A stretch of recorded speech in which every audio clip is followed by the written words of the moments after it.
Destiny players, if you want the awesome new blue glittery shader on voice togs from the new raid quest that you get at completing the Desert Perpetual, stay tuned because I'm going to show you the 12 locations for every collectible that you need to get it right here.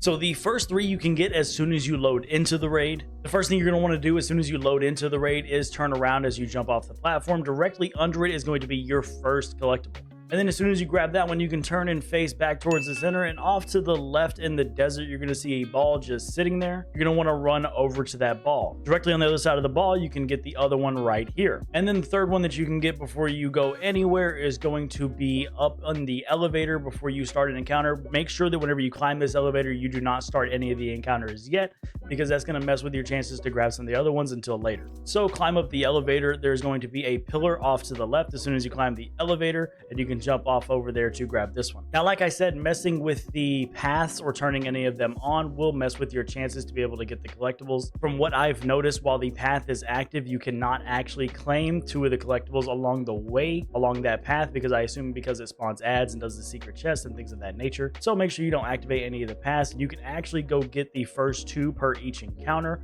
right now. There is going to be 3 collectibles per encounter. You have already gotten the first 3, so 3 more per encounter will make your full 12. 2 of them can be grabbed on the way to the encounters, and 1 of them is grabbed at the end of the encounter. On the way over to the Hydra, off the platform over to the right is kind of like a little structure. You can get on top of that, and there is going to be one right beside the 3 symbol for the secret chest. So just look for the big gold thing sitting up on top of the structure there, and just go off to the little flat area next to it, and you're going to see that one there. The second one along the way is kind of like right above that one. If you jump up on those floating platforms that have pillars on them right above it, it's going to be the one closest to the encounter. It has a little gap under it so you can get under there and interact with the second one. And then inside of the Hydra encounter, after you complete it, of course, because walking too far forward is going to start the encounter. So after you complete the encounter, you can double back, and right under the orange tent at the back of the room is going to be your next one. And that will be all 3 for the Hydra encounter. Moving on to the Wyvern encounter, obviously, like I said, if you activate the path, then it is going to get rid of your chances to grab these.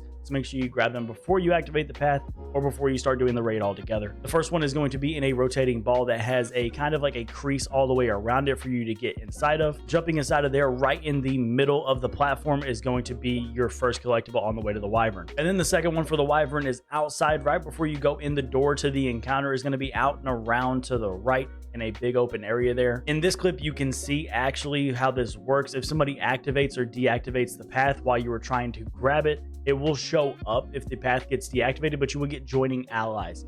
So that's why it is important to kind of grab these before you start activating or deactivating paths. And then after you complete the Wyvern encounter, this one is super easy. It is right beside the chest that you loot right at the end.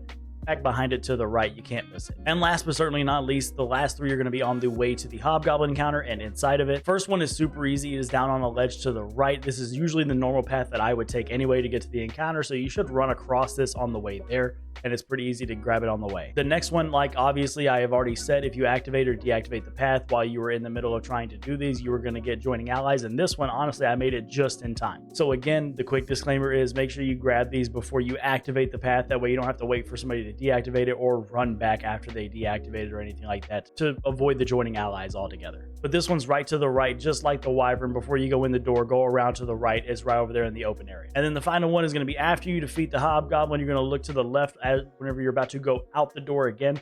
Look to the left. There's going to be a big open area right off towards the cliff. There's going to be the last collectible right there. And this will be all 12, and you don't even have to wait to defeat the boss before you can interact. You can already go up to Maya Sundress and grab whatever you need from her, as well as this shader for completing all the collectibles. Hopefully this helps. Hopefully you enjoy your new shader, and if you want to see more tips like this, make sure you follow the channel for more. We'll see you in the next one.